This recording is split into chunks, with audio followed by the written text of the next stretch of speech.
মানুষ বড়ই স্বার্থপর রে, বড়ই স্বার্থপর। বুকের মাঝে জায়গা দিলে যতন কইরা ভাঙ্গে রে অন্তর।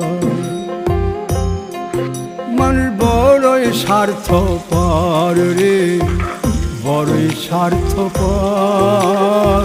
বুকের মাঝে জায়গা দিলে যতন কইরা ভাঙ্গে রে অন্তর। অচিনা এক জংলা পাখি যতন কইরা বুকে রাখছি, বুকের পাজর ভাঙ্গা সে যে সাজায় অন্যের ঘর রে, সাজায় অন্যের ঘর। মানুষ বড়ই স্বার্থপর রে, বড়ই স্বার্থপর। বুকের